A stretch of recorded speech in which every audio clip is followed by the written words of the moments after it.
Assalamualaikum warahmatullahi wabarakatuh. Alhamdulillah, alhamdulillahi rabbil alamin. Assalatu wassalamu ala ashrafil anbiya'i wal mursalin, sayyidina wa maulana Muhammadin. Ashhadu an la ilaha illallah wa ashhadu anna Muhammadar Rasulullah. Allahumma salli ala sayyidina Muhammadun musahbihil wal ikram, ya wal jalil wal ikram. Allahumma salli wa sallim wa barik wa karim azanil nabil karim. Innil lazi min jamalika wa innal lazi fin jalalika wa innahu fin kitabika. Ya allazi wa tahirin wal mujahidina amma ba'du. Ibadallah wa itaqullah. Alhamdulillah, kita panjatkan segala puji syukur kita kehadirat Allah Subhanahu wa taala atas karunia limpahan rahmah dan hidayahnya, serta dengan izinnya juga kita dapat menjalankan perintahnya, beramal dan beribadah dunia dan akhirat, zahir dan batin. Bersalam kita tidak akan pernah kita lupakan. Marilah sama-sama kita sampaikan kepada junjungan kita, Nabi Allah, Nabiul Akhirul Zaman, Rasulullah Muhammad sallallahu alaihi wasallam.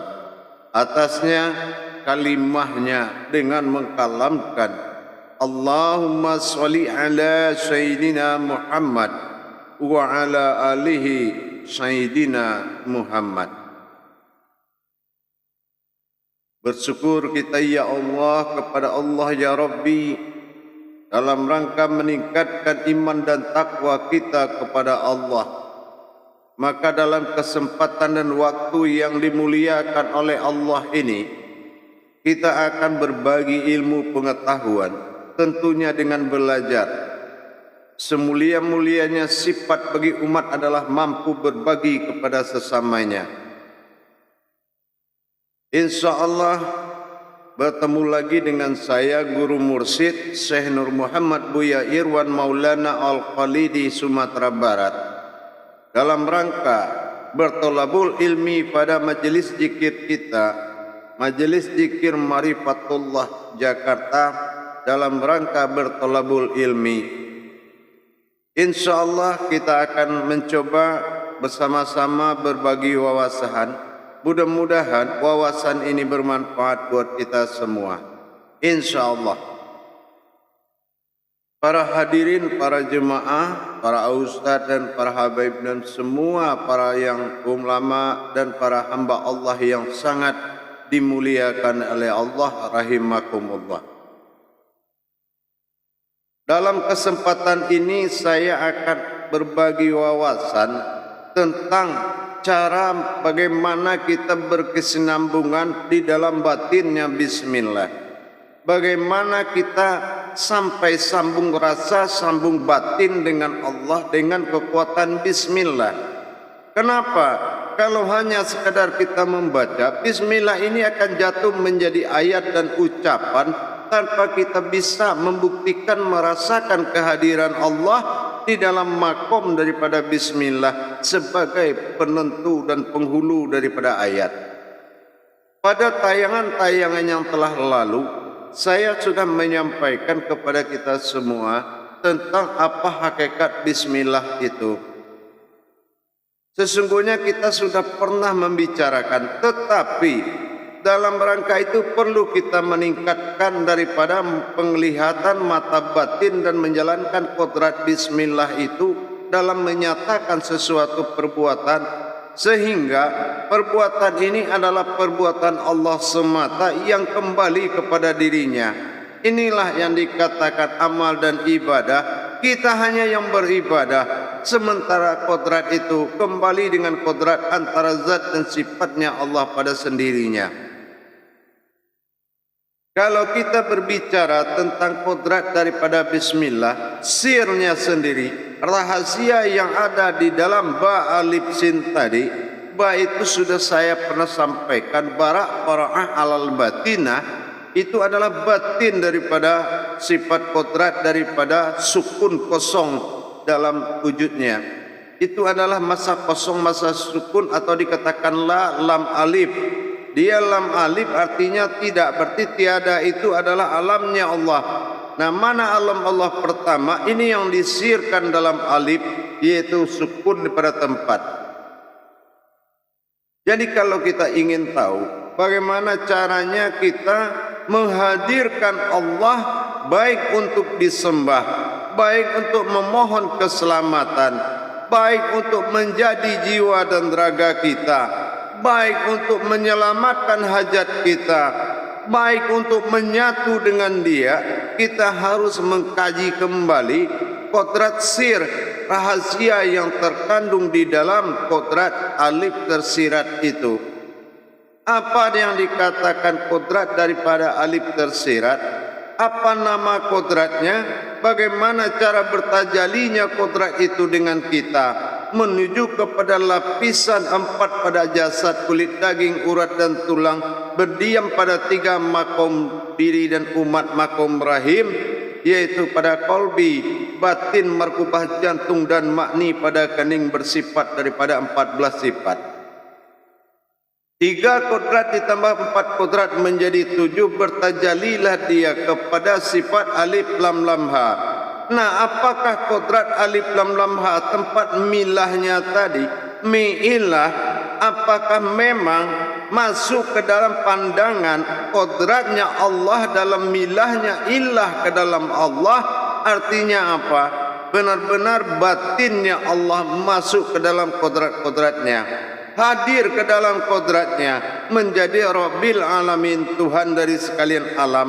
Maka bismillah ini menjadi karomah yang luar biasa kalau kita memakai dengan kodratnya, bukan hanya memakai dengan bacaan. Kenapa? Ini tajalli sirullah. Bagaimana bertajalinya sirnya Allah dalam alif yang hilang dalam ba alif sin. Nah, kalau kita ingin menyaksikan, maka sin akan hilang dalam bentuk pensaksian, tinggallah billah. Nah, inilah billah, ini adalah batinnya Allah, biillah. Biillah, kalau biillah itu batinnya ilah atau Tuhan. Batinnya Allah maujud kepada asmanya bernama Allah. Biillah, illah inilah yang menjadi Allah. Bismillah. Nah, inilah yang menjadi makomnya berasma namanya Allah. Di sini terbukti dalam kaji daripada Usuluddin, aku ingin menjadi Tuhan dan aku ingin dipanggil dengan namanya Allah. Nah, kalau sudah kita bisa menghadirkan batin billah, billahnya sir yang ada di dalam alif tersirat tadi, kalau dia mewujud kepada zatnya Allah, yaitu jasad, bukan hanya kulit, daging, urat dan tulang, tapi adalah berupa kodrat daripada zat Allah yang 4 lapis di wadi mani manikam. Nah, inilah maujud, ya. Maka dari situlah nanti kalau sudah memang dia maujud kepada sifat mi Allah, ismi Allah, masuknya ismi ke dalam asma. Nah, inilah bagaimana dia merasuk Rabbil Alamin, meliputi sekalian alam, mengisi segala rongga diri dengan batin bilahnya Allah yang masuk ke dalam rongga diri kita, sehingga mewujudlah kita pada sifat kodratnya Allah semata. Nah, inilah billah, la haula wa la quwata illa billah. Nah, disinilah bismillah, ismi Allah. Jadi kalau kita sudah bermakrifat, sinnya akan hilang. Apa sinnya yang akan hilang? Akan berupa pensaksian. Kita yang melihat daripada wujud batinnya Allah, sirnya yang dikatakan batin milah, miillah, billahi. Nah, coba kalau tulisan Allah itu kita copot semua dari harfiahnya, dia akan bernama ilah. Tapi kalau kita pasangkan wataknya harfiah, dia akan berasma bernama Allah. Dari sisi tulisan sudah bisa kita buktikan bahwasanya hadirnya ismi itu ke dalam asma yang menjelma menjadi asma berwujud kepada Muhammad. Inilah yang kodrat ingin Allah dipanggil dengan nama Muhammad. Ini Rahman tadi, Rahman mewujudlah dalam bentuk Muhammad. Inilah kenapa sudah 3 kali bertajali. Pertama bertajalinya batin billah itu masuk ke dalam Allah. Nah, inilah masuk ke dalam zatnya Allah. Nah, inilah yang dikatakan dengan alif lam lam ha. Dia masuk batinnya billah itu ke dalam masa alif lam lam ha tadi. Warahman dan mawjud dia. Rahmannya apa? Ini yang dikatakan dengan lillah. Lillahi ta'ala, pemberian Tuhan. Mana pemberian Tuhan? Inilah kodrat yang 4, yaitu Rahman. Apa tajalinya? Tajalinya adalah sifat daripada diwadi mani manikam, sifat kodrat yang 4 dalam diri pada zatnya Allah yang disebut asal usul daripada Muhammad bernama rohani. Nah, inilah dia. Masuklah rohani, masuklah batin kepada zat yang Rahman, maka batin mawujud dalam bentuk wujud daripada Muhammad. Nah, inilah yang dikatakan Allah ingin dipanggil namanya Muhammad. Setelah dia mewujud pada Rahman, maka dia masuk 3 perkara ba alif sin tadi dalam bentuk batin billah masuk kepada qalbi. Qalbi adalah batin, sin adalah maknawiyah pada kening, sementara ba batin billah batin itu masuk ke dalam kodrat markubah jantung. Jadi alam qalbi yaitu tempat sirnya Allah, alam markubah jantung di tempat batinnya Allah, dan alam ma'ani itulah yang dikatakan alam nurinya Allah dalam hayat kehidupannya. Nah, setelah mewujud mutlak seperti ini, tinggal lagi kita menyaksikan apa yang kita saksikan, menyaksikan kehadiran dan mensaksikan, memberikan pensaksian doa. Apa yang harus kita berikan pensaksian, apa yang kita hajati, kita mau beribadah, bagaimana dia hadirnya Allah, hadirnya batin Allah mewujud kepada sifat alif lam lam ha kodrat daripada Allah bernama aftar bersifat Allah, masuk bilah kepada Allah, masuk ilah kepada Allah, dan Allah mewujud pada Muhammad, Muhammad pada kodrat daripada diri panafilah. Nah, inilah akhirnya di rahim. Makanya rahim ini tempat bermakomnya Allah. Rahim ini dikatakan tubuh sirha, sirhu, sirhi. Di sirhu adalah markub qalbi, sirhi adalah di markubah, dan sirha adalah nur pada ma'ni. Jadi rahasia yang 3 ini mewujud menjadi kodrat insan. Kodrat insan berkodratkan kepada batin Allah pada qalbi, ya, dan zat Allah kembali kepada markubah jantung, dan nurinya Allah kembali kepada makni. Inilah yang mewujud dan bertingkah. Makanya zat dan sifat akhirnya bertingkahnya tadi Allah pada makom Muhammad bersifat dan bertingkah dalam rahim makumullah. Nah, rahim inilah yang dikatakan dengan batinnya Allah. Apa yang di rahim makumullah?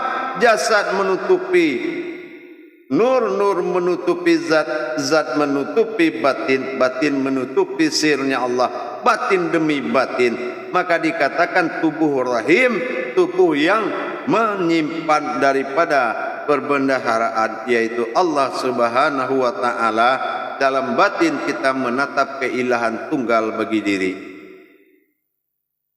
Para jemaah yang dirahmati, jadi kalau kita hanya tinggal bersaksi pada kodrat Allah semata, menghadirkan Allah, menghalalkan segalanya, apa yang kita lakukan? Salat. Kalau Allah tidak hadir, bagaimana kita menyembahnya? Nah, inilah hudurutullah, ya, al-ma'budun illallah, menghadirkan Allah dan menyembah Allah itu adalah sifat mutlak bagi batin kita, wajib kita bisa. Karena apa? Antara kita dengan Allah berkodrakan pada sifat batin. Batin kabir awal diri, batin kabirau pada sifat alam. Semua kontak dengan batin, semua kontak melalui kodrat batin. Maka bismillah inilah yang akan memandu dan menyaksikan kebenaran Allah. Bagaimana kita menghadirkan sebelum kita sembah. Setelah maujud dia, disitulah kita menyembah dalam bentuk aku dizahirkan untuk menyembah.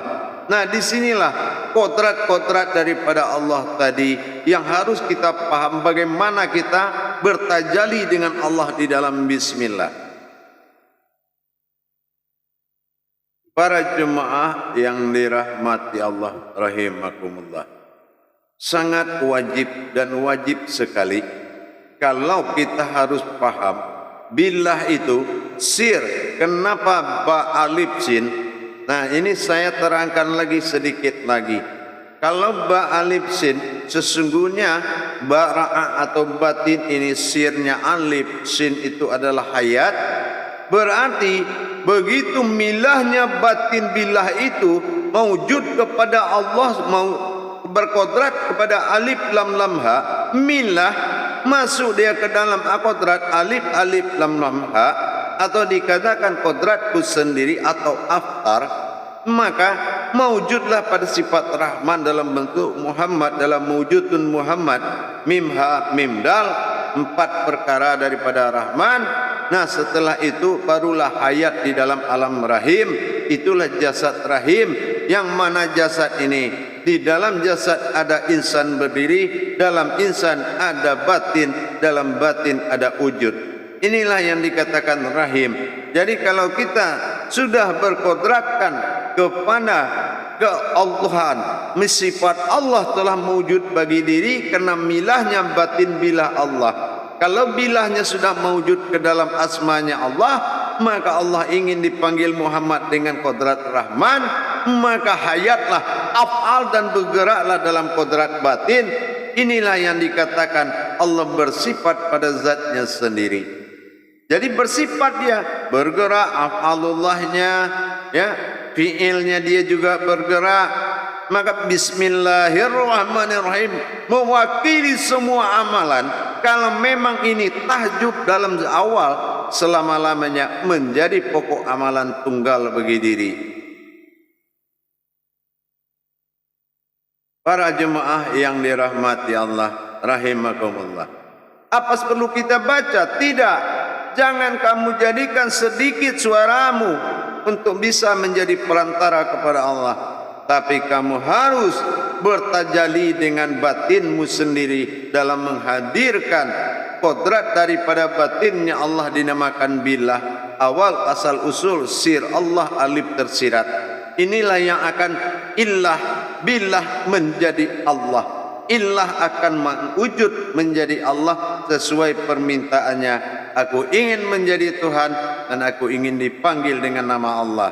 Setelah mewujud dia pada Allah, zat yang alif lam lam ha, barulah berwujud dia lagi kepada sifat kodrat yang 4, mim ha mim dal Rahman. Itulah kodrat daripada Muhammad.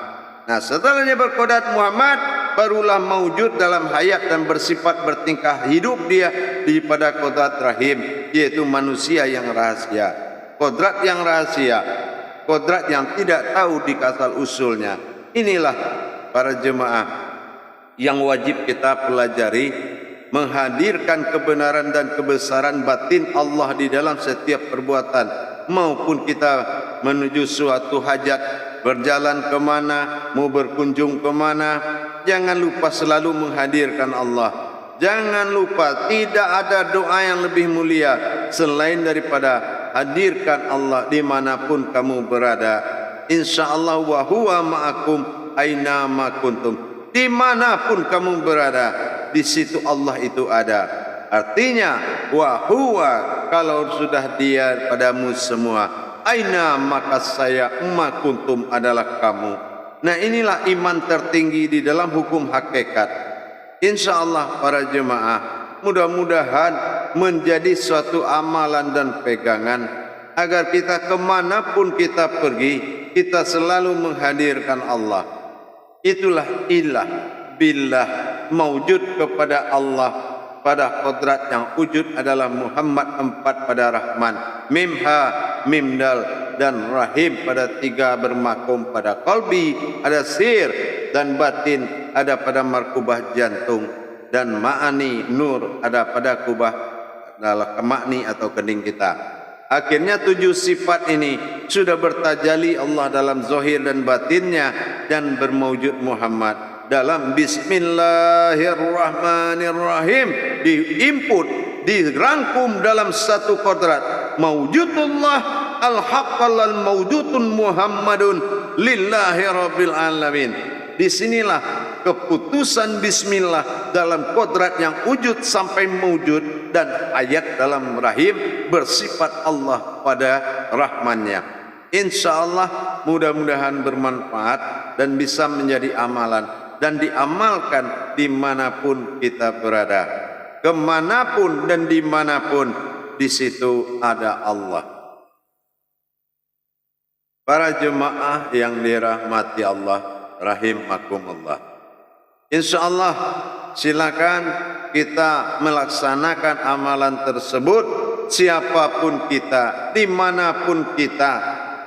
Ternyata tidak ada lagi kita melainkan daripada kodratnya sendiri.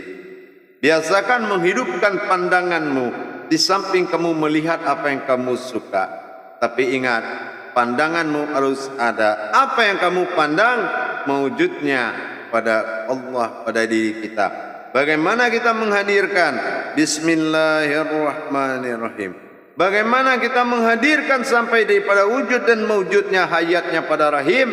InsyaAllah selalu dalam kandungan Allah, selalu dalam makom rahim makumullah. Jadilah kita seumat yang rahim, yang bermakomnya Allah di dalam diri kita, yang merahimkan Allah, rahim bagi Allah, umat dan lembaga bagi Allah. Hubungan itulah yang disebut dengan solat, yaitu hubungan tawaf. Kemanapun kita bergerak, kita sudah bertawaf dengan Allah. Kalau bismillah jadi amalan. InsyaAllah para jemaah, mudah-mudahan dalam pendalaman daripada ilmu bismillah ini, untuk pendalaman mudah-mudahan sudah bisa menyesuaikan diri. InsyaAllah akhirul kalam, wabillahi taufiq wal hidayah. Wassalamualaikum warahmatullahi wabarakatuh.